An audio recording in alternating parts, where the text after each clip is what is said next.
Shalom para pecinta firman Tuhan, jumpa kembali dalam program Rumus Renungan Murid Kristus. Kita akan membahas dari Injil Matius pasal 5, akhir dari perikop yang cukup panjang. Kita membaca Matius 5 ayat 48. Demikianlah firman Tuhan.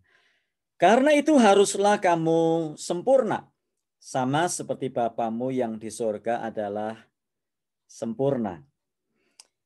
Ayat ini bukanlah ayat yang mudah begitu saja untuk dipahami. Dan pernyataan Yesus di ayat ini adalah pernyataan yang sangat dalam, yang merupakan rangkuman dari bagian-bagian yang telah disampaikan mulai dari Matius 5 ayat 3, khotbah di bukit, ucapan bahagia, lalu kamu adalah garam dan terang dunia. Lalu kemudian Yesus berkata, aku datang bukan untuk meniadakan hukum Taurat, tetapi untuk menggenapinya. Kemudian Yesus berkata, kamu telah mendengar firman, jangan membunuh, tetapi aku berkata kepadamu, dan seterusnya, dan seterusnya. Nah, ayat ini adalah ayat yang memantik diskusi yang cukup panjang. Kenapa? Karena biasanya orang terbagi dalam dua kelompok. Ayatnya berkata, karena itu haruslah kamu sempurna. Sama seperti Bapamu yang di surga adalah sempurna. Kelompok pertama berkata, mustahil kita sempurna. Kita kan manusia biasa. Kita masih hidup di dalam dunia. Sementara kelompok yang kedua berkata, loh, Tuhan tidak akan memerintahkan sesuatu kalau kita tidak bisa melakukannya. Jadi hal menjadi sempurna bukanlah sesuatu yang mustahil. Lalu mana yang betul kalau begitu? Kelompok pertama atau kelompok kedua? Mari kita memahami ayat ini dan kembali kepada teks dan konteksnya, supaya kita bisa mendapatkan pemahaman yang betul apa maksud Tuhan Yesus di sini. Sehingga kita tidak terjerumus dalam debat kusir yang berkepanjangan, tidak ada hasilnya. Dan kita lupa bahwa membaca ayat Alkitab itu seharusnya bukan hanya sepotong-sepotong. Baca satu ayat terus kita tafsirkan sendiri. Baca satu ayat terus kita jelaskan menurut apa maunya kita sendiri. Salah. Alkitab adalah satu kesatuan. Itu sebabnya jangan punya kebiasaan hanya sekedar mengutip atau memakai ayat-ayat sakti tanpa mencoba memahami maksud ayat ini apa. Nah, apa maksud ayat 48 ini? Karena itu haruslah kamu sempurna, sama seperti Bapakmu yang di surga adalah sempurna. Mari kita belajar. Langkah pertama, mari kita selidiki teksnya. Teksnya berkata, karena itu haruslah kamu sempurna, sama seperti Bapamu yang di sorga adalah sempurna. Oh, kita tahu. Bapa di sorga adalah sempurna. Betul. Bapa di sorga, Tuhan Allah kita adalah mutlak. Dia sempurna. Dia maha mengetahui, dia maha suci, dia maha benar, dia maha baik, dia maha mengetahui, dia maha sempurna adanya. Tetapi apa yang dimaksud di dalam ayat ini? Nah, ini yang harus kita pelajari dan tidak boleh dilupakan. Sebab seringkali kita copot ayat ini, lalu kita berkata, wah, ya nggak mungkin kita ini seperti Allah yang sempurna. Ya jelas siapa yang mau seperti itu. Nah, mari kita kembali kepada teks dan konteksnya. Kalau begitu kita bisa memahami Bapa di sorga itu sempurna. Tapi sempurna seperti apa yang dimaksud di dalam ayat ini? Nah, coba kita pahami. Kita lihat dari konteksnya yang paling dekat apa. Yang kedua, kita pakai, kita pelajari, kita selidiki konteksnya. Konteks yang paling dekat, jangan jauh-jauh. Tadi kita membaca ayat 48, bukan? Sekarang kita selidiki sebelumnya. Kita mundur-mundur. Ketemu di situ. ayat 43 sampai 45. Kamu telah mendengar firman, kasihilah sesama manusia dan bencilah musuhmu. Kita sudah pelajari kemarin. Tetapi aku berkata kepadamu, kasihilah musuhmu dan berdoalah bagi mereka yang menganiaya kamu. Kenapa? Ayat 45, perhatikan baik-baik. Ada makna yang indah dari ayat 45. Karena dengan demikianlah kamu menjadi anak-anak Bapamu yang di sorga, yang menerbitkan matahari bagi orang yang jahat dan orang yang baik, dan menurunkan hujan bagi orang yang benar dan orang yang tidak benar. Oh, ini dia konteks yang paling dekat. Kesimpulannya apa? Jadi Bapa di konteks ayat ini dikatakan sempurna, maksudnya adalah Bapa bukan seperti orang-orang Farisi yang berkata kasihilah sesama manusia, tapi bencilah musuhmu. Tetapi Bapa di sini adalah kasihilah musuhmu karena Bapa juga melakukan hal yang sama. Bahkan dia menerbitkan matahari bagi orang jahat dan bagi orang baik, menurunkan hujan bagi orang benar dan bagi orang yang tidak benar. Jadi yang dimaksud di sini adalah kesempurnaan Bapa di sini bukan seperti orang-orang yang beragama sok agamawi atau dalam konteks ini orang-orang Farisi. Cuman kelihatan beragama tetapi tidak komplit. Cuman kelihatan hanya melakukan perintah agama, tapi diambil mana saja yang mereka mau. Firman yang tidak enak disingkirkan. Firman yang berat dipotong. Oh, tahu saya. Nah, jangan cukup sampai di situ. Mari lanjutkan. Langkah yang ketiga. Mari tarik mundur lagi. Sebetulnya Yesus sedang berbicara tentang apa sih? Dari perikop yang kita baca Matius 5. Nah, mari kita lihat. Yesus berkata, kamu telah mendengar, jangan berzina. Tetapi aku berkata kepadamu, barang siapa memandang seorang wanita dan dia menginginkannya, dia sudah berdosa. Oh, oke. Jadi orang Farisi, orang-orang agamawi cuman memojokkan atau menonjolkan atau menekankan jangan berzina, jangan berzina, jangan berzina. Urusan hati enggak pernah dipikirkan. Akar dari perzinahan yang sesungguhnya enggak pernah diurusin. Lagi, kamu telah mendengar firman yang berkata, jangan membunuh. Iya, betul. Orang-orang Farisi, bahkan orang-orang beragama hari-hari ini, jangan membunuh, jangan membunuh, jangan membunuh, membunuh masuk penjara dan sebagainya.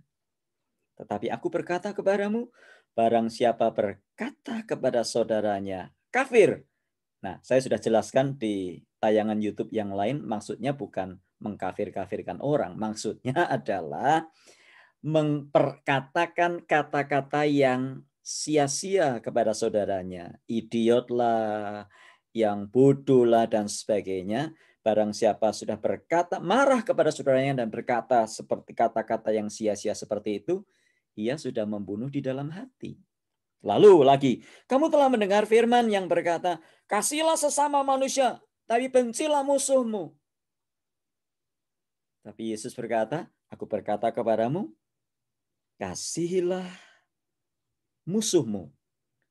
Berdoalah bagi orang-orang yang menganiaya kamu. Oh, tahu saya. Kalau begitu kesimpulannya, Yesus sedang membandingkan kaum agamawi dengan perbuatan mereka dan dibandingkan dengan ajaran Yesus sendiri yang adalah ajaran dari Tuhan Allah. Jangan berhenti sampai di situ. Mari lanjutkan. Langkah keempat. Tarik mundur lagi. Sampai ayat 20, Yesus berkata, jika hidup keagamaanmu tidak lebih benar dari orang Farisi dan ahli Taurat, sesungguhnya engkau tidak akan masuk dalam kerajaan surga.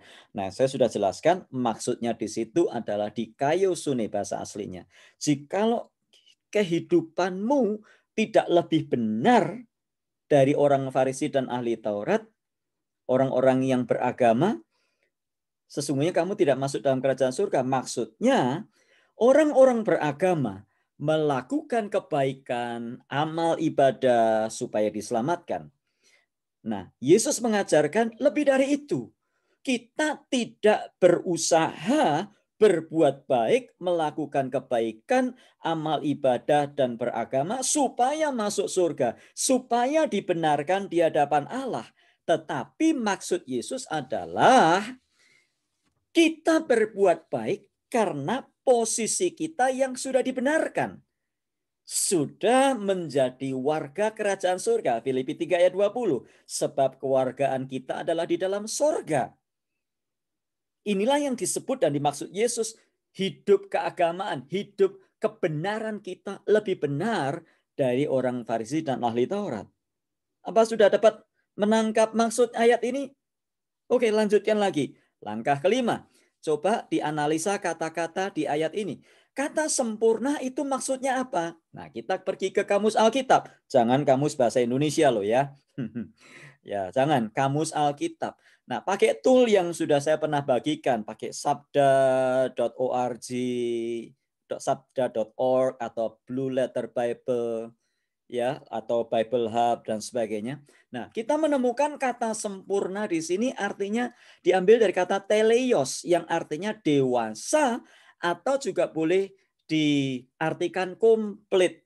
Kata komplit di sini dipakai dalam gambaran atau ilustrasi mekanikal. Semuanya komplit sehingga bisa berjalan, bisa difungsikan. Oh, kalau begitu sempurna yang dimaksud di sini bukan sempurna tanpa cacat celah dan noda seperti Tuhan Allah, bukan. Melainkan sempurna dalam arti tidak berhenti hanya sampai beragama, tidak berhenti hanya sampai seperti orang Farisi yang mengerti firman Tuhan tetapi dipelintir, yang mengerti Alkitab, mengerti firman Tuhan, perjanjian lama tetapi tidak melakukannya, dan mereka hanya mengambil sepotong-sepotong. Ya, tidak berzina tapi pikirannya najis. Tidak membunuh tapi menghina orang, membuli orang, merendahkan orang, memfitnah orang. Tetapi yang dimaksud sempurna di sini adalah komplit seperti Bapa. Nah, langkah ke-6. Ayo, jangan berhenti sampai langkah ke-5. Bandingkan dengan terjemahan lain. Nah, saya mencoba membandingkan dengan terjemahan lama yang maksudnya mungkin lebih mudah dipahami. Terjemahan lama berkata begini, sebab itu hendaklah kamu ini sempurna, sama seperti Bapamu yang di surga sempurna adanya. Dipakai kata hendaklah kamu ini sempurna. Jadi bukan kamu harus sempurna, bukan dipaksa-paksa sempurna. Akibatnya kita membuat Taurat baru. Kita sudah dibenarkan karena percaya Kristus, Yesus menggenapi Taurat, tetapi kita membuat Taurat yang baru. Bukan, kita bukan dipaksa-paksa sempurna, tetapi sudah seharusnya, sewajarnya kamu itu sempurna. Karena Bapak kita sempurna dan kita ini anak-anak Bapak di sorga. Kita anak-anak kerajaan, kita warga kerajaan sorga. Maka sudah sewajarnya kita mewarisi sifat-sifat Bapa. Oh, kalau begitu saya ingat di konteks yang agak jauh, mundur lagi, Matius 5 ayat 13. Kamu adalah garam dunia. Bukan dipaksa-paksa jadi garam. Bukan di training jadi bukan. Kamu adalah garam. Naturnya adalah garam. Pasti asin. Naturnya adalah garam. Pasti memberi rasa. Jangan paksa tepung jadi garam. Karena naturnya memang bukan garam. Nah, Alkitab versi BBE bahasa Inggris berkata, be then complete in righteousness, even as your Father in heaven is complete. Saudara yang dikasih Tuhan, anak ayam tidak bisa terbang karena memang naturnya ayam. Anda boleh ajarin anak ayam terbang, mau sampai kapanpun juga anak ayam nggak bisa terbang, sampai jadi ayam pun tidak bisa terbang. Lalu Anda kursuskan kursus ayam untuk bisa terbang, nggak bisa terbang. Tidak puas, Anda datangkan pelatih dari Amerika supaya melatih ayam bisa terbang, nggak bisa terbang. Datangkan pelatih dari Cina supaya ayam bisa terbang, nggak bisa terbang karena naturnya ayam. Kita tidak mengajari anak ayam untuk terbang supaya bisa jadi raja wali. Jangan pernah lakukan, Anda frustrasi. Sebaliknya, raja wali pasti terbang. Karena naturnya memang demikian. Jadi terbang bagi raja wali bukan prestasi. Karena memang naturnya demikian. Nah, kita, Anda dan saya tidak berbuat baik supaya jadi anak-anak kerajaan. Kita tidak berbuat baik supaya kita masuk surga. Itu sebabnya susah sekali mengajarin orang untuk berhenti mabuk.